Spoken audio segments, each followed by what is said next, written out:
ਬਾਲੀਵੁੱਡਸ ਤੇ ਐਕਟਰਸ ਤੱਕ ਨੂੰ ਫੁਲਕਾਰੀ ਗਿਫਟ ਕੀਤੀ ਹੈ ਤੇ ਉਹਨਾਂ ਨੇ ਲੈ ਕੇ ਸਾਨੂੰ ਜਦੋਂ ਪੋਸਟ ਕਰ ਕਰਕੇ ਭੇਜੀਆਂ, ਵਿਦਿਆ ਬਾਲਨ, ਤਾਪਸੀ ਪੰਨੂ, ਸੋ ਇਹੋ ਜਿਹੇ ਲੋਕਾਂ ਤੱਕ ਸਾਡੀ ਫੁਲਕਾਰੀ ਗਈ ਹੈ।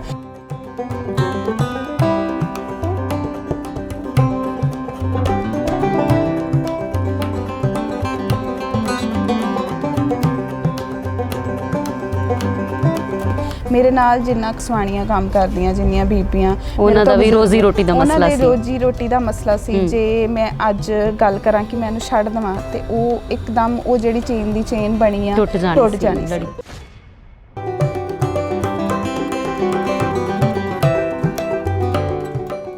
ਮੇਰੇ ਕੋਲ ਬਹੁਤ ਸਾਰੀਆਂ ਆਪਸ਼ਨ ਸੀਗੀਆਂ ਕਿ ਤੂੰ ਬਾਹਰ ਚਲੇ ਜਾ, ਤੂੰ ਇਦਾਂ ਕਰ ਲਾ।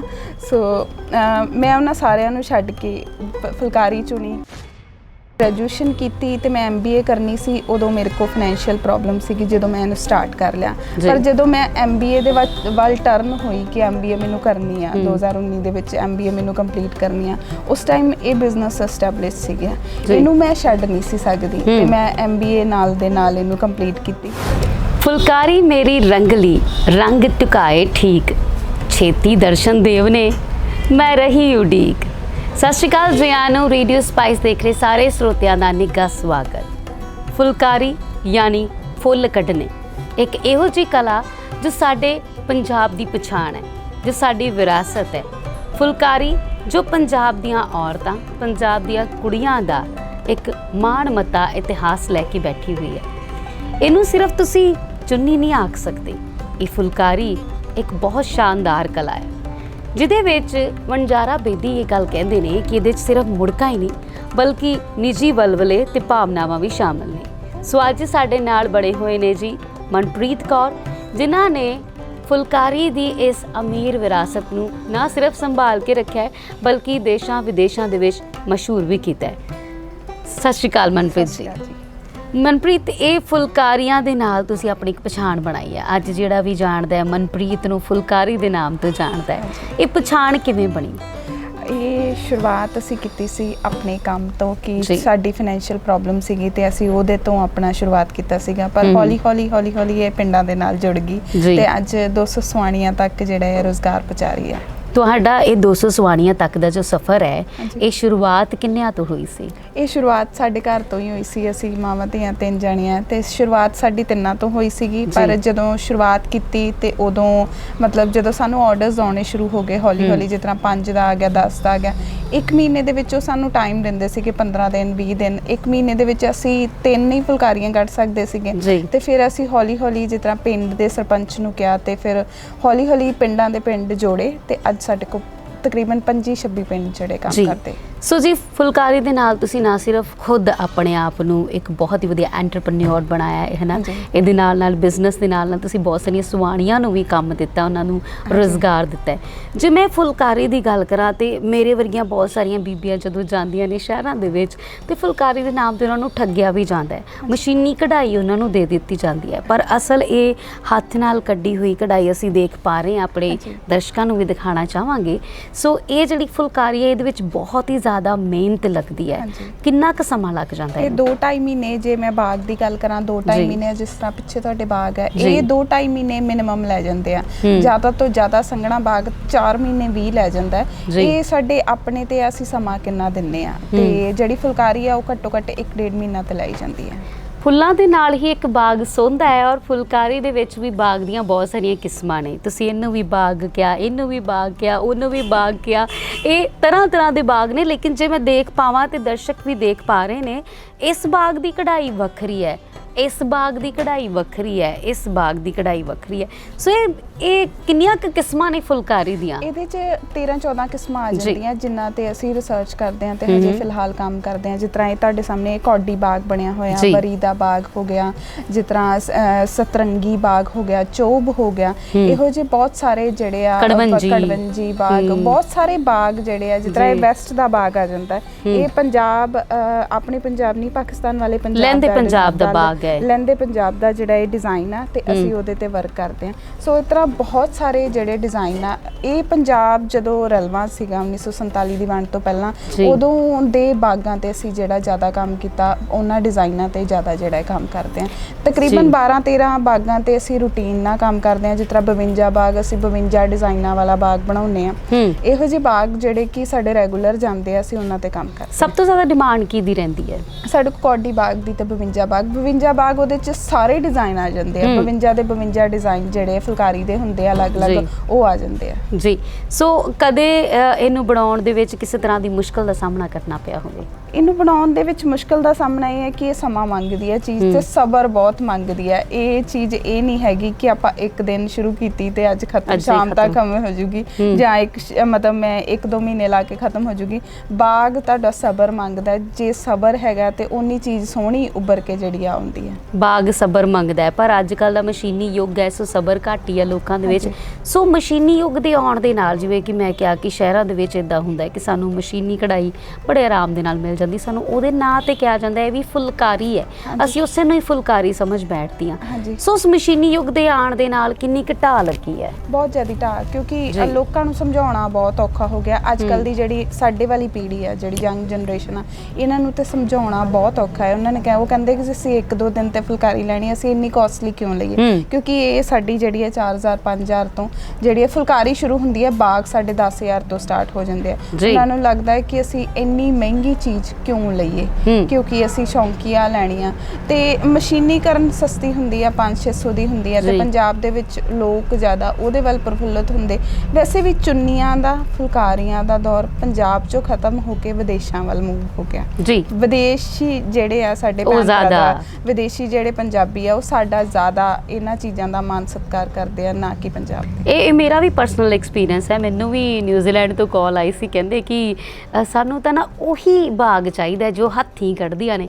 ਇੱਥੇ ਕਿਸੇ ਨੂੰ ਸਮਝ ਹੀ ਨਹੀਂ ਬਹੁਤਾ, ਮੇਰੇ ਵਰਗਿਆਂ ਨੂੰ ਵੀ ਕਈਆਂ ਨੂੰ ਨਹੀਂ ਪਤਾ ਕਿ ਅਸਲ ਬਾਗ ਕੀ ਹੁੰਦਾ ਹੈ, ਅਸਲ ਕਢਾਈ ਕੀ ਹੁੰਦੀ ਹੈ। ਸੋ ਜਿਹੜੇ ਵਿਦੇਸ਼ੀ ਨੇ, ਉਹ ਜ਼ਿਆਦਾ ਵਿਦੇਸ਼ੀ ਪੰਜਾਬੀ ਜਿਹੜੇ ਨੇ ਆਪਣੇ ਵਿਦੇਸ਼ਾਂ 'ਚ ਜਾ ਕੇ ਵਸ ਕੇ ਨੇ, ਉਹ ਜ਼ਿਆਦਾ ਇਹਦੀ ਕਦਰ ਕਰਦੇ ਆ। ਇਹ ਚੀਜ਼ ਬਹੁਤ ਸਹਿਜ ਕੇ ਤੇ ਬਹੁਤ ਸੀਸਾਂ ਨਾਲ ਕੱਢੀ ਜਾਂਦੀ ਹੈ। ਇਹ ਚੀਜ਼ ਜਦੋਂ ਆਪਾਂ ਸਬਰ ਦੇ ਨਾਲ ਕੱਢਦੇ ਹਾਂ ਤੇ ਪਤਾ ਨਹੀਂ ਬਹੁਤ ਸਾਰੀਆਂ ਸੀਸਾਂ ਅੰਦਰੋਂ ਨਿਕਲਦੀਆਂ। ਪਤਾ ਨਹੀਂ ਕਿਸੇ ਧੀ ਨੇ ਲੈਣਾ, ਕਿਸੇ ਨੂੰਹ ਨੇ ਲੈਣਾ, ਕਿਸੇ ਵਿਆਹੇ ਜੋੜੇ ਤੇ ਜਾਣਾ, ਬਹੁਤ ਸਾਰੀਆਂ ਸੀਸਾਂ ਨਿਕਲਦੀਆਂ। ਤਾਂ ਸੋ ਉਹ ਜਿਹੜੀ ਚੀਜ਼ ਟਾਈਮ ਪਾ ਕੇ ਸਬਰ ਦੇ ਨਾਲ ਕਿਸੇ ਦੇ ਉੱਤੇ ਲਈ ਜਾਂਦੀ ਹੈ ਤੇ ਉਹ ਖੂਬਸੂਰਤ ਵੀ ਹੁੰਦੀ ਹੈ, ਤੇ ਸਾਡੀਆਂ ਰੀਝਾਂ ਚਾਵਾਂ ਬਹੁਤ ਸਾਰੀ। ਅੱਜ ਕੱਲ੍ਹ ਵਿਦੇਸ਼ਾਂ 'ਚ ਬੈਠੇ ਉਹਨਾਂ ਕੋਲ ਉਨੇ ਸ਼ਾਇਦ ਸਾਧਨ ਨਾ ਹੋਣ ਜਿੰਨੇ ਪੰਜਾਬ 'ਚ ਆਪਣੇ ਕੋਲ, ਪਰ ਫਿਰ ਵੀ ਉਹ ਵਿਆਹ ਸ਼ਾਦੀਆਂ ਦੇ ਵਿੱਚ ਪ੍ਰੋਪਰ ਤਰੀਕੇ ਨਾਲ, ਪੁਰਾਣੇ ਢੰਗ ਦੇ ਨਾਲ ਇਹਨਾਂ ਚੀਜ਼ਾਂ ਨੂੰ ਵਰਤਦੇ ਆ। ਬਿਲਕੁਲ ਜੀ। ਜੇ ਅਸੀਂ ਸੂਈ ਧਾਗੇ ਦੀ ਗੱਲ ਕਰੀਏ ਤੇ ਇਹ ਸਿਰਫ ਸੂਈ ਧਾਗਾ ਨਹੀਂ ਹੈ, ਮਨ ਦੇ ਵਲਵਲੇ ਵੀ ਪਰੋਏ ਜਾਂਦੇ ਨੇ, ਔਰ ਬਹੁਤ ਸਾਰੀਆਂ ਸੀਸਾਂ, ਜਿਵੇਂ ਕਿ ਤੁਸੀਂ ਕਹਿ ਦਿਓ ਵਣਜਾਰਾ ਬੇਦੀ ਦੀ ਗੱਲ ਸਹੀ ਹੋਗੀ ਕਿ ਮੁੜਕਾ ਨਹੀਂ ਹੈ ਇਕੱਲਾ, ਇਹਦੇ ਵਿੱਚ ਨਿੱਜੀ ਭਾਵ ਵੀ ਜਿਹੜੇ ਨੇ ਉਹ ਵੀ ਵਿੱਚ ਸ਼ਾਮਲ ਹੋ ਜਾਂਦੇ ਨੇ। ਸੋ ਜੇ ਗੱਲ ਕਰਾਂ ਮੈਂ ਫੁਲਕਾਰੀਆਂ ਦੇ ਵਿੱਚ ਜਿਹੋ ਜੀ ਤੁਹਾਡੀ ਡਿਮਾਂਡ ਆਉਂਦੀ ਅੱਜ ਕੱਲ੍ਹ, ਸਭ ਤੋਂ ਜ਼ਿਆਦਾ ਡਿਮਾਂਡ ਜੇ ਇੰਡੀਆ ਦੀ ਗੱਲ ਕਰਾਂ ਤੇ ਇੱਥੇ ਕਾਹਦੀ ਹੈ? ਇੰਡੀਆ ਦੇ ਵਿੱਚ ਸਾਡੇ ਅੱਜ ਸਰਾ ਊੜੇ ਆੜੇ ਵਾਲੇ ਝੋਲੇ ਜਾਂਦੇ ਆ ਜੀ। ਇਹ ਅੱਜ ਕੱਲ੍ਹ ਇਹ ਟ੍ਰੈਂਡ ਦੇ ਵਿੱਚ ਹੈ। ਇਹ ਬਹੁਤ ਜ਼ਿਆਦਾ ਟ੍ਰੈਂਡ ਦੇ ਵਿੱਚ ਆ। ਸਾਡੇ ਕੋਲ ਪੰਜਾਬੋਂ ਆ ਡਿਮਾਂਡ ਆਉਂਦੀ ਹੈ, ਪਰ ਵਿਦੇਸ਼ਾਂ ਦੇ ਵਿੱਚ ਹਮੇਸ਼ਾ ਸਾਨੂੰ ਬਾਗ ਫੁਲਕਾਰੀ ਦੀ ਵਿਦੇਸ਼ਾਂ ਦੇ ਵਿੱਚ ਵੀ ਇਹ ਜਾਂਦੇ ਆ, ਸਕੂਲ ਕਾਲਜਸ ਦੇ ਵਿੱਚ ਉਹ ਡਿਸਟ੍ਰੀਬਿਊਟ ਕਰਦੇ ਆ।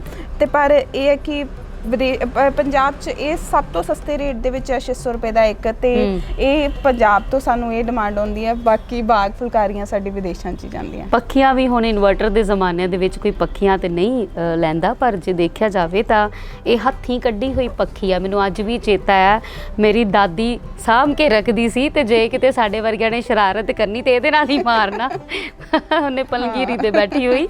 ਸੋ ਜੀ ਇਹ ਜਿਹੜੀ ਪੱਖੀ ਹੈ, ਇਹ ਵੀ ਬੜੇ ਉਦਮ ਦੇ ਨਾਲ, ਬੜੀ ਰੀਝ ਦੇ ਨਾਲ ਕੱਢੀ ਹੋਈ ਹੈ, ਔਰ ਬੜਾ ਖੂਬਸੂਰਤ ਤਾਨਾ ਬਾਨਾ ਤੁਸੀਂ ਦੇਖ ਪਾ ਰਹੇ ਹੋ ਇਹਦਾ। ਸੋ ਇਹ ਦੱਸੋ ਵੀ ਇਹਨੂੰ ਕਿੰਨੇ ਕੁ ਦਿਨ ਲੱਗਦੇ ਆ ਤਿਆਰ ਕਰਨ ਨੂੰ? 10 ਦਿਨ ਲੱਗ ਜਾਂਦੇ ਆ ਪੱਖੀ ਨੂੰ ਤਿਆਰ ਕਰਨ ਦੇ ਵਿੱਚ ਵੀ, ਪਰ ਵਿਦੇਸ਼ਾਂ ਦੇ ਵਿੱਚ ਅੱਜ ਵੀ ਸਾਡੇ ਕੋਲ ਇਹ 10-10 ਪੱਖੀਆਂ, 11-11 ਪੱਖੀਆਂ ਉਹ ਦਾਜ 'ਚ ਦਿੰਦੇ ਆ ਕੁੜੀਆਂ ਨੂੰ। ਵਾਹ, ਇਹ ਸੱਚ ਆ ਜੀ। ਪੰਜਾਬ 'ਚ ਇਹ ਚੀਜ਼ਾਂ, ਪੱਖੀਆਂ ਦਾ ਰਿਵਾਜ ਨਹੀਂ ਰਿਹਾ। ਹਾਂ, ਪੰਜਾਬ 'ਚ ਆਪਾਂ ਏਸੀਆਂ ਦੇ ਚੱਕਰਾਂ 'ਚ, ਇਹਨਾਂ ਚੱਕਰਾਂ 'ਚ ਆਪਾਂ ਇਹਨੂੰ ਬੰਦ ਕਰਤਾ, ਪਰ ਵਿਦੇਸ਼ਾਂ 'ਚ ਅੱਜ ਵੀ ਜਿਹੜੇ ਲੋਕ ਪੱਖੀਆਂ, ਚਾਦਰਾਂ ਸਾਡੇ ਕੋਲ ਬਣਵਾ ਕੇ ਲੈ ਕੇ ਜਾਂਦੇ ਆ। ਖੇਸ ਦਰੀਆਂ ਤੇ ਚਲੋ ਅਸੀਂ ਨਹੀਂ ਵੇਚਦੇ, ਪਰ ਪੱਖੀਆਂ ਸਾਡੇ ਕੋਲ, ਚਾਦਰਾਂ ਫੁਲਕਾਰੀ ਦੀਆਂ, ਇਹੋ ਜਿਹੇ ਉਹ ਉਹ ਦਾਦੀਆਂ ਨਾਨੀਆਂ ਤੋਹਫੇ ਵਜੋਂ ਹੀ ਦੇ ਦਿੰਦੀਆਂ ਕਿ ਸ਼ਾਇਦ ਸਾਡੀ ਯਾਦ ਦੇ ਵਿੱਚ ਕੋਈ ਪੋਤਰੀ ਜਦੋਂ ਲਊਗੀ ਤਾਂ ਸਾਨੂੰ ਯਾਦ ਕਰੂਗੀ। ਅਸੀਂ ਆਪਣੇ ਰਿਸ਼ਤੇ ਤੇ ਨਹੀਂ ਭੁੱਲ ਸਕਦੇ, ਪਰ ਇਹੋ ਜਿਹੀਆਂ ਚੀਜ਼ਾਂ ਜਿਹੜੀਆਂ ਇਹ ਸਾਡੀਆਂ ਲੰਬਾ ਸਮਾਂ ਚੱਲਦੀਆਂ, ਸਾਡੀ ਪੀੜ੍ਹੀ ਦਰ ਪੀੜ੍ਹੀ ਚੱਲਦੀਆਂ। ਮਨਪ੍ਰੀਤ, ਤੁਸੀਂ MBA ਕੀਤੀ ਹੋਈ ਹੈ। MBA ਕਰਕੇ ਤੁਸੀਂ ਕਿਸੇ ਮਲਟੀਨੈਸ਼ਨਲ ਕੰਪਨੀ ਦੇ ਵਿੱਚ ਵੀ ਕੰਮ ਕਰ ਸਕਦੇ ਸੀ, ਇਹ ਵਿਰਾਸਤ ਵੱਲ ਨੂੰ ਮੋੜਾ ਕਿਉਂ ਪਾਇਆ? ਜਦੋਂ ਮੈਂ ਗ੍ਰੈਜੂਏਸ਼ਨ ਕੀਤੀ ਤੇ ਮੈਂ MBA ਕਰਨੀ ਸੀ, ਉਦੋਂ ਮੇਰੇ ਕੋਲ ਫਾਈਨੈਂਸ਼ੀਅਲ ਪ੍ਰੋਬਲਮ ਸੀਗੀ ਜਦੋਂ ਮੈਂ ਇਹਨੂੰ ਸਟਾਰਟ ਕਰ ਲਿਆ। ਪਰ ਜਦੋਂ ਮੈਂ MBA ਦੇ ਵੱਲ ਟਰਨ ਹੋਈ ਕਿ MBA ਮੈਨੂੰ ਕਰਨੀ ਆ, 2019 ਦੇ ਵਿੱਚ MBA ਮੈਨੂੰ ਕੰਪਲੀਟ ਕਰਨੀ ਆ, ਉਸ ਟਾਈਮ ਇਹ ਬਿਜ਼ਨਸ ਐਸਟੈਬਲਿਸ਼ ਸੀਗਾ, ਇਹਨੂੰ ਮੈਂ ਛੱਡ ਨਹੀਂ ਸੀ ਸਕਦੀ ਤੇ ਮੈਂ MBA ਨਾਲ ਦੇ ਨਾਲ ਇਹਨੂੰ ਕੰਪਲੀਟ ਕੀਤੀ। ਤੇ ਜੇ ਮੈਂ MNC ਦੀ ਗੱਲ ਕਰਾਂ ਤੇ ਪੰਜਾਬ ਦੇ ਵਿੱਚ ਬਹੁਤ ਸਾਰੀਆਂ MNCs ਨਹੀਂ ਹੈਗੀਆਂ, ਮੈਨੂੰ ਪੰਜਾਬ ਤੋਂ ਬਾਹਰ ਜਾਣਾ ਪੈਣਾ ਸੀ, ਦਿੱਲੀ, ਬੈਂਗਲੌਰ, ਤੇ ਮੈਨੂੰ ਇਹ ਸਾਰਾ ਕੁਝ ਛੱਡਣਾ ਪੈਣਾ ਸੀ। ਮੇਰੇ ਨਾਲ ਜਿੰਨਾ ਸਵਾਣੀਆਂ ਕੰਮ ਕਰਦੀਆਂ, ਜਿੰਨੀਆਂ ਬੀਬੀਆਂ, ਉਹਨਾਂ ਦਾ ਵੀ ਰੋਜ਼ੀ ਰੋਟੀ ਦਾ ਮਸਲਾ ਸੀ। ਉਹਨਾਂ ਦੇ ਰੋਜ਼ੀ ਰੋਟੀ ਦਾ ਮਸਲਾ ਸੀ। ਜੇ ਮੈਂ ਅੱਜ ਗੱਲ ਕਰਾਂ ਕਿ ਮੈਂ ਇਹਨੂੰ ਛੱਡ ਦੇਵਾਂ ਤੇ ਉਹ ਇੱਕਦਮ ਉਹ ਜਿਹੜੀ ਚੇਨ ਦੀ ਚੇਨ ਬਣੀ ਆ ਟੁੱਟ ਜਾਣੀ ਸੀ, ਲੜੀ ਟੁੱਟ ਜਾਣੀ ਸੀ। ਮੇਰੇ ਕੋਲ ਬਹੁਤ ਸਾਰੀਆਂ ਆਪਸ਼ਨਸ ਵੀ ਆ, ਮੇਰੇ ਕੋਲ ਬਹੁਤ ਸਾਰੀਆਂ ਆਪਸ਼ਨ ਸੀਗੀਆਂ ਕਿ ਤੂੰ ਬਾਹਰ ਚਲੇ ਜਾ, ਤੂੰ ਇਦਾਂ ਕਰ ਲਾ। ਸੋ ਮੈਂ ਉਹਨਾਂ ਸਾਰਿਆਂ ਨੂੰ ਛੱਡ ਕੇ ਫੁਲਕਾਰੀ ਚੁਣੀ, ਕਿਉਂਕਿ ਜੇ ਮੈਂ MNC 'ਚ ਜਾਂਦੀ ਤੇ ਮੈਂ ਇੱਕ ਆਫਿਸ ਦੀ ਸ਼ਾਇਦ ਇੱਕ ਕਠਪੁਤਲੀ ਬਣ ਕੇ ਰਹਿ ਜਾਂਦੀ, ਮਸ਼ੀਨ ਬਣ ਕੇ ਰਹਿ ਜਾਂਦੀ, ਇੱਕ EMPLOYE ਹੁੰਦੀ। ਤੇ ਉਹ ਜੇ ਮੈਂ ਲੱਖ ਰੁਪਇਆ ਮਹੀਨਾ ਵੀ ਕਮਾਉਂਦੀ ਤੇ ਸ਼ਾਇਦ ਮੈਨੂੰ ਉਹਨੀ ਸੈਟਿਸਫੈਕਸ਼ਨ ਨਹੀਂ। ਅੱਜ ਲੋਕ ਮੈਨੂੰ ਇੰਡੀਵਿਜੂਅਲ ਨਾਮ ਨਾਲ ਜਾਣਦੇ ਆ, ਲੋਕ ਦਾ ਫੁਲਕਾਰੀ ਗਰਲ ਲਿਖਦੇ ਆ ਜਦੋਂ ਫੁਲਕਾਰੀਆਂ ਵਾਲੀ ਕੁੜੀ ਜਾਂ ਕੋਈ ਵੀ ਮੈਨੂੰ ਕਹਿੰਦਾ, ਤੇ ਮੈਨੂੰ ਆਪਣੇ ਆਪ ਨੂੰ ਹੁੰਦਾ ਕਿ ਮੇਰੀ ਆਇਡੈਂਟੀਟੀ ਵੱਖਰੀ ਆ ਉਹਨਾਂ ਤੋਂ, ਤੇ ਉਹ ਕਿਤੇ ਨਾ ਕਿਤੇ ਖਤਮ ਹੋ ਜਾਂਦੀ ਜੇ ਮੈਂ ਉਹਨਾਂ ਚੀਜ਼ਾਂ ਵੱਲ। ਚੰਗੇ ਪੈਕੇਜਸ ਦੇ ਵਿੱਚ ਮੈਂ ਕੰਮ ਕਰ ਸਕਦੀ ਸੀ, ਚੰਗਾ ਰਹਿਣ ਸਹਿਣ ਹੋ ਸਕਦਾ ਸੀ ਮੇਰਾ, ਪਰ ਫਿਰ ਵੀ ਮੈਂ ਆਪਣਾ ਪੰਜਾਬ ਚੁਣਿਆ, ਕਿਉਂਕਿ ਇਹ ਚੀਜ਼ਾਂ ਨੂੰ ਜੇ ਕੁਦਰਤ ਤੁਹਾਨੂੰ ਕਿਤੇ ਨਾ ਕਿਤੇ ਜੋੜਦੀ ਆ, ਜੇ ਉਸ ਪਰਮਾਤਮਾ ਨੇ ਮੈਨੂੰ ਇਹਦੇ ਨਾਲ ਜੋੜਿਆ ਤੇ ਜੇ ਮੈਂ ਛੱਡ ਦਿੰਦੀ ਤੇ ਉਹ ਚੇਨ ਦੀ ਚੇਨ ਖਤਮ ਹੋ ਜਾਂਦੀ। ਪਤਾ ਨਹੀਂ ਕੋਈ ਉਹ ਸ਼ੁਰੂ ਕਰਦਾ ਦੁਬਾਰਾ ਜਾਂ ਨਹੀਂ ਕਰਦਾ। ਸਾਡੇ ਏਰੀਏ ਦੇ ਵਿੱਚ ਕੰਮ ਬਹੁਤ ਘੱਟ ਆ, ਇਹ ਸੱਚ ਆ। ਸਾਡਾ ਏਰੀਆ ਬਾਰਡਰ ਏਰੀਆ ਪੈ ਜਾਂਦਾ, ਪੱਟੀ ਤਰਨਤਾਰਨ ਦੇ ਨਾਮ ਵੀ ਲੋਕੀ ਨਹੀਂ ਸੁਣਦੇ, ਲੋਕਾਂ ਨੂੰ ਦੱਸਣਾ ਪੈਂਦਾ ਕਿ ਅਸੀਂ ਅੰਮ੍ਰਿਤਸਰ ਦੇ ਕੋਲ ਦੇ ਹਾਂ ਜੀ, ਇਹ ਸੱਚ ਆ। ਜਦੋਂ ਕਿਸੇ ਸਕੂਲ ਕਾਲਜ 'ਚ ਸਾਨੂੰ ਦੱਸਣਾ ਵੀ ਪੈਂਦਾ ਹੁੰਦਾ ਸੀਗਾ, ਮੈਨੂੰ ਇਹ ਦੱਸਣਾ ਪੈਂਦਾ ਹੁੰਦਾ ਸੀ ਮੈਂ ਅੰਮ੍ਰਿਤਸਰ ਦੀ ਕੋਲ ਦੀ ਹਾਂ। ਪੱਟੀ ਕਿੱਥੇ ਆ ਉਹ ਸਵਾਲ ਕਰਦੇ ਹੁੰਦੇ ਸੀ, ਪੱਟੀ ਕਿੱਪਾ। ਤੇ ਮੈਂ ਚਾਹੁੰਦੀ ਸੀਗੀ ਕਿ ਮੇਰੇ ਸ਼ਹਿਰ ਦੀ ਇੱਕ ਚੀਜ਼ ਤੇ ਮਸ਼ਹੂਰ ਹੋਵੇ ਕਿ ਜਿਹੜੀ ਕਿ ਉੱਥੋਂ ਤੱਕ ਪਹੁੰਚੇ ਕਿ ਜਿੱਥੇ ਲੋਕ ਪੱਟੀ ਨੂੰ ਨਾ ਭੁੱਲਣ। ਹਾਂਜੀ, ਬਿਲਕੁਲ ਤੁਸੀਂ ਉਹ ਸੁਪਨਾ ਸੱਚ ਕੀਤਾ ਹੈ। ਮਨਪ੍ਰੀਤ, ਬਹੁਤ ਸਾਰੇ ਵਲਵਲੇ ਹੁੰਦੇ ਨੇ, ਇੱਕ ਕਿਸੇ ਵੀ ਸਫ਼ਰ ਤੇ ਤੁਸੀਂ ਤੁਰਦੇ ਜਾਂਦੇ ਹੋ ਤੇ ਬਹੁਤ ਵਾਰੀ ਡਿੱਗਦੇ ਵੀ ਹੋ ਔਰ ਕਈ ਵਾਰੀ ਹੌਸਲਾ ਪਸਤ ਵੀ ਹੁੰਦਾ ਹੈ। ਕੋਈ ਇਹੋ ਜਿਹੀ ਯਾਦ ਹੋਵੇ ਜਿਹੜੀ ਮਨਪ੍ਰੀਤ ਨੂੰ ਕਦੇ ਨਾ ਭੁੱਲਦੀ ਹੋਵੇ, ਚੰਗੀ ਵੀ ਤੇ ਮਾੜੀ ਵੀ? ਮਾੜੀ ਦੀ ਪਹਿਲਾਂ ਗੱਲ ਕਰਦੇ ਆਪਾਂ, ਕਿਉਂਕਿ ਮਾੜੀਆਂ ਛੱਪ ਜਾਂਦੀ ਹੈ ਦਿਮਾਗ ਤੇ, ਉਹ ਅੱਗੇ ਵਧਾਉਂਦਾ ਹੈ ਅਸਲ 'ਚ ਜੀ। ਅਸੀਂ ਜਦੋਂ ਸ਼ੁਰੂਆਤ ਕੀਤੀ ਪਹਿਲੇ 2 ਸਾਲ 2015 ਤੋਂ 17 ਤੱਕ ਦਾ ਸਫ਼ਰ, ਸਾਡੀ ਫੁਲਕਾਰੀ ਸਾਰੀ ਸਾਲ 'ਚ 1 ਜਾਂ 2 ਵਿਕਦੀ ਹੁੰਦੀ ਸੀ, ਕਿਉਂਕਿ ਅਸੀਂ ਕਿਸੇ ਸਰਕਾਰੀ ਸੰਸਥਾ ਨੂੰ ਦਿੰਦੇ ਹੁੰਦੇ ਸੀ, ਉਹਨਾਂ ਦਾ ਸਾਡੇ ਨਾਲ ਟਾਈ ਅਪ ਸੀ। ਸਾਨੂੰ ਲੱਗਦਾ ਹੁੰਦਾ ਸੀ ਸਰਕਾਰ ਦੇ ਨਾਲ ਕੰਮ ਕਰਾਂਗੇ ਤੇ ਅਸੀਂ ਪ੍ਰੋਫਿਟੇਬਲ ਅੱਗੇ ਵਧਾਂਗੇ। ਪਰ ਕੁਛ ਕੁ ਸਕੀਮਾਂ, ਮੈਂ ਸਰਕਾਰ ਦੀ ਗਲਤੀ ਨਹੀਂ ਕਰਦੀ, ਪਰ ਕੁਛ ਕੁ ਜਿਹੜੇ ਥੱਲੇ ਸਾਡੇ ਸਿਸਟਮ ਦੇ ਵਿੱਚ ਲੋਕ ਅਜੇ ਵੀ ਕਰਪਟ ਹੈਗੇ ਆ, ਜਿਹੜੇ ਤੁਹਾਨੂੰ ਅੱਗੇ ਵਧਣ ਤੋਂ ਰੋਕਦੇ ਆ। ਉਹ ਫੁਲਕਾਰੀਆਂ ਨਹੀਂ ਸੀ ਸੇਲ ਹੁੰਦੀਆਂ, 6 ਮਹੀਨੇ 'ਚ ਇੱਕ ਹੋ ਗਈ ਜਾਂ ਸਾਲ 'ਚ ਹੋ ਗਈ। ਜਿੰਨੇ 10-15 ਫੁਲਕਾਰੀ ਦੀ ਇਨਵੈਸਟਮੈਂਟ ਕੀਤੀ ਹੋਵੇ ਉਹਨੂੰ ਪਤਾ ਹੁੰਦਾ ਹੈ ਕਿ ਮੈਂ ਕਿਤਨਾ ਲਾਉਣਾ। ਸੋ ਉਹ ਸਫ਼ਰ ਸਭ ਤੋਂ ਜ਼ਿਆਦਾ ਸਾਡੇ ਲਈ ਔਖਾ ਵੀ ਸੀ। ਮੈਨੂੰ ਕਹਿੰਦੇ ਸੀਗੇ ਕਿ ਤੂੰ ਛੱਡ ਦੇ, ਤੂੰ ਐਲਸ ਕਰ ਲਾ, ਤੂੰ ਬਾਹਰ ਚਲ ਜਾ, ਅਸੀਂ ਤੇਰੇ 'ਤੇ ਪੈਸੇ ਲਾ ਦਿੰਦੇ ਹਾਂ। ਆਪਸ਼ਨ ਸੀਗੀ ਮੇਰੇ ਕੋਲ, ਕੋਈ ਉਹ ਨਾ ਨਹੀਂ ਸੀ। ਮੇਰੇ ਗਵਰਨਮੈਂਟ ਪੇਪਰ 2 ਕਲੀਅਰ ਸੀਗੇ, ਇੰਟਰਵਿਊ ਪੈਂਡਿੰਗ ਸੀਗੀ ਤੇ ਮੈਂ ਜੌਬ ਵੀ ਕਰ ਸਕਦੀ ਸੀ, ਸਰਕਾਰੀ ਨੌਕਰੀ। ਹਰ ਆਪਸ਼ਨ ਸੀਗੀ ਮੇਰੇ ਕੋਲ। ਬਟ ਮੈਨੂੰ ਕਿਤੇ ਨਾ ਕਿਤੇ ਲੱਗਦਾ ਹੈ ਕਿ ਕੁਦਰਤ ਮੈਨੂੰ ਇਸ ਚੀਜ਼ ਨਾਲ ਜੋੜਦੀ ਸੀਗੀ। ਮੈਂ ਅੱਗੇ ਵਧਣ ਦੀ ਵੀ ਕੋਸ਼ਿਸ਼ ਕਰਦੀ ਸੀ, ਪਰ ਮੇਰਾ ਪੈਰ, ਇਹ ਫੁਲਕਾਰੀ ਝੋਲੀ ਚ ਅੱਜ ਨਹੀਂ, ਇਹ ਫੁਲਕਾਰੀ ਮਾਲਕ ਨੇ ਝੋਲੀ ਪਾਈ ਹੈ। ਮਾਲਕ ਨੇ ਝੋਲੀ ਪਾਈ ਹੈ, ਇਹ ਕੁਦਰਤ ਨੇ ਝੋਲੀ ਪਾਈ ਹੈ। ਮੈਂ ਖੁਦ ਇਸ ਗੱਲ ਨੂੰ ਮੰਨਦੀ ਹਾਂ ਕਿ ਮੈਨੂੰ ਕਿਸਮਤ ਇੱਥੋਂ ਤੱਕ ਲੈ ਕੇ ਆਈ ਹੈ। ਮਨਪ੍ਰੀਤ ਕਦੀ ਵੀ ਨਹੀਂ ਸੀ ਇਦਾਂ ਦੇ। ਮੇਰੇ ਘਰ ਦੇ ਨੇ ਮੈਨੂੰ ਪੜ੍ਹਾਇਆ ਇਸ ਕਰਕੇ ਸੀਗਾ, ਉਹਨਾਂ ਨੂੰ ਲੱਗਦਾ ਸੀਗਾ ਸਾਡੀ ਕੁੜੀ ਚੰਗੀ ਜੌਬ ਕਰੂਗੀ, ਅਸੀਂ ਇਹਨੂੰ BEd MEd ਕਰਾ ਕੇ ਜਾਂ MBA ਕੁਛ ਵੀ ਕਰਾ ਕੇ ਇਹਨੂੰ ਵਿਆਹ ਦਾਂਗੇ, ਜੋ ਇੱਕ ਸਟੇਬਲ ਇੱਕ ਕੁੜੀ ਦੀ ਇੱਕ ਆਮ ਜ਼ਿੰਦਗੀ ਆ, ਜਿਹੜੀ ਕਿ ਬਾਅਦ ਚੋਂ ਆਈ ਥਿੰਕ ਵਿਆਹ ਤੋਂ ਬਾਅਦ ਫਿਰ ਉਸ ਕੁੜੀ ਦੀ ਆਇਡੈਂਟੀਟੀ ਵੀ ਨਹੀਂ ਕੋਈ ਲੱਭਣੀ ਔਖੀ ਹੋ ਜਾਂਦੀ ਹੈ। ਕੁਆਰੇ ਹੁੰਦੇ ਜਿੰਨਾ ਆਪਾਂ ਕੰਮ ਕਰ ਸਕਦੇ ਹਾਂ। ਸੋ ਇਹ ਸੀਗੀ, ਪਰਮਾਤਮਾ ਨੇ ਖੁਦ ਹੌਲੀ ਹੌਲੀ ਇਸ ਚੀਜ਼ ਨਾਲ ਜੋੜਿਆ। ਤੇ ਜਦੋਂ ਲੋਕੀ ਮੈਨੂੰ ਐਪਰੀਸੀਏਸ਼ਨ ਦਿੰਦੇ ਸੀ, ਅਵਾਰਡਸ ਮੇਰੇ ਝੋਲੀ ਪੈਂਦੇ ਸੀ, ਮੇਰੇ ਸ਼ਹਿਰ ਦੇ ਮੈਨੂੰ ਚੰਗੇ ਜਗ੍ਹਾ ਤੋਂ, ਇਵੈਂਟਸ ਤੋਂ, ਈਵਨ ਕਿ ਅਸੀਂ ਬਾਲੀਵੁੱਡਸ ਦੇ ਐਕਟਰਸ ਤੱਕ ਨੂੰ ਫੁਲਕਾਰੀ ਗਿਫਟ ਕੀਤੀ ਆ। ਤੇ ਉਹਨਾਂ ਨੇ ਲੈ ਕੇ ਸਾਨੂੰ ਜਦੋਂ ਪੋਸਟ ਕਰਕੇ ਭੇਜੀਆਂ, ਵਿਦਿਆ ਬਾਲਨ, ਤਾਪਸੀ ਪੰਨੂ, ਸੋ ਇਹੋ ਜਿਹੇ ਲੋਕਾਂ ਤੱਕ ਸਾਡੀ ਫੁਲਕਾਰੀ ਗਈ ਆ। ਤੇ ਉਦੋਂ ਆਪਣੇ ਆਪ ਨੂੰ ਮਹਿਸੂਸ ਹੁੰਦਾ ਸੀਗਾ ਕਿ ਮੇਰਾ ਡਿਸੀਜ਼ਨ ਸਹੀ ਸੀਗਾ ਕਿ ਮੈਂ ਜੌਬ ਵੱਲ ਨਹੀਂ ਭੱਜੀ, ਮੈਂ ਇਸ ਚੀਜ਼ ਵੱਲ ਭੱਜੀ ਹਾਂ। ਹੋ ਸਕਦਾ ਹੈ 10 ਸਾਲ ਬਾਅਦ ਇੱਕ ਚੰਗੀ ਕੰਪਨੀ ਦੇ ਰੂਪ 'ਚ ਵੀ ਆ ਜੇ, ਹੋ ਸਕਦਾ ਹੈ 10 ਸਾਲ ਬਾਅਦ ਇਹ ਇੰਟਰਨੈਸ਼ਨਲੀ ਐਗਜ਼ੀਬਿਟ ਹੋਵੇ ਤੇ ਚੰਗੇ ਲੈਵਲ, ਮਾਸ਼ਾਅੱਲਾ, ਹਾਂ, ਇਹ ਚੰਗੇ ਲੈਵਲ ਤੇ ਚੱਲੇ। ਹਾਂਜੀ, ਪਰ ਫਿਲਹਾਲ ਕੁਦਰਤ ਨੇ ਇਸ ਚੀਜ਼ ਨੂੰ ਝੋਲੀ ਪਾਇਆ ਤੇ ਮੈਂ ਉਸ ਚੀਜ਼ ਨੂੰ ਸਬਰ ਕਰਕੇ ਤੇ ਅੱਗੇ ਵਧਣ ਦੀ ਹਾਂ। ਬਿਲਕੁਲ ਜੀ, ਸਬਰ ਸੰਤੋਖ ਦਾ ਦੂਜਾ ਨਾਮ ਫੁਲਕਾਰੀ ਹੈ। ਸੋ ਜੀ, ਆਸਾਂ ਉਮੀਦਾਂ ਵਾਲੀ ਇਹ ਫੁਲਕਾਰੀ ਹੈ ਜਿਹਦੇ ਵਿੱਚ ਢੇਰ ਸਾਰੀਆਂ ਅਸੀਸਾਂ ਵੀ ਲੁਕੀਆਂ ਹੋਈਆਂ ਨੇ। ਮਨਪ੍ਰੀਤ ਸ਼ਾਲਾ, ਇਹ ਤੁਹਾਡਾ ਸਫ਼ਰ ਹੈ, ਫੁਲਕਾਰੀ ਦਾ ਸਫ਼ਰ ਸੱਚੀ ਮੁੱਚੀ ਦੇਸ਼ਾਂ ਵਿਦੇਸ਼ਾਂ ਤੱਕ ਜਾਵੇ, ਹਰ ਕੋਈ ਮਨਪ੍ਰੀਤ ਨੂੰ ਜਾਣੇ, ਹਰ ਕੋਈ ਫੁਲਕਾਰੀ ਨੂੰ ਜਾਣੇ ਤੇ ਫੁਲਕਾਰੀ ਦੀ ਵਿਰਾਸਤ ਇਸੇ ਤਰ੍ਹਾਂ ਹੀ ਚੱਲਦੀ ਰਹੇ। ਤੁਹਾਡਾ ਬਹੁਤ ਬਹੁਤ ਧੰਨਵਾਦ ਕਿ ਤੁਸੀਂ ਪੰਜਾਬ ਦੀ ਝੋਲੀ ਫੁਲਕਾਰੀ ਨੂੰ ਪਾਇਆ, ਸਾਨੂੰ ਆਪਣਾ ਕੀਮਤੀ ਸਮਾਂ ਦਿੱਤਾ। ਬਹੁਤ ਬਹੁਤ ਸ਼ੁਕਰੀਆ, ਤੁਹਾਡੀਆਂ ਇੰਨੀਆਂ ਅਸੀਸਾਂ, ਤੁਹਾਡੀਆਂ ਦੁਆਵਾਂ ਦੇ ਲਈ ਬਹੁਤ ਬਹੁਤ ਸ਼ੁਕਰੀਆ। ਸ਼ੁਕਰੀਆ ਜੀ। ਸੋ ਜੀ, ਉਮੀਦ ਕਰਦੇ ਹਾਂ ਕਿ ਫੁਲਕਾਰੀ ਦਾ ਤੇ ਦਾ ਫੁਲਕਾਰੀ ਗੱਲ ਮਨਪ੍ਰੀਤ ਕੌਰ ਦਾ ਸਫ਼ਰ ਦਿਨ ਰਾਤ ਇਸੇ ਤਰ੍ਹਾਂ ਹੀ ਤਰੱਕੀਆਂ ਨੂੰ ਚੁੰਮਦਾ ਰਹੇ, ਇਸੇ ਤਰ੍ਹਾਂ ਹੀ ਰੋਜ਼ ਸਫਲਤਾ ਦੀਆਂ ਪੌੜੀਆਂ ਚੜ੍ਹਦਾ ਰਹੇ ਤੇ ਆਉਣ ਵਾਲੇ ਕਾਲ ਦੇ ਵਿੱਚ ਸਾਡੀ ਇਹ ਵਿਰਾਸਤ, ਅਮੀਰ ਵਿਰਾਸਤ ਘਰ ਘਰ ਤੱਕ ਪਹੁੰਚੇ। ਇਹਨਾਂ ਹੀ ਦੁਆਵਾਂ, ਇਹਨਾਂ ਹੀ ਅਸੀਸਾਂ ਦੇ ਨਾਲ ਮੈਨੂੰ ਰੀਮਾ ਨੂੰ ਦਿਓ ਇਜਾਜ਼ਤ। ਦੇਖਦੇ ਰਹੋ radio spice.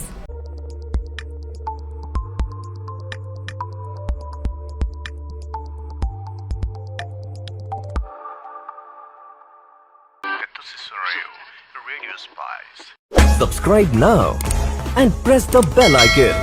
Never miss an update.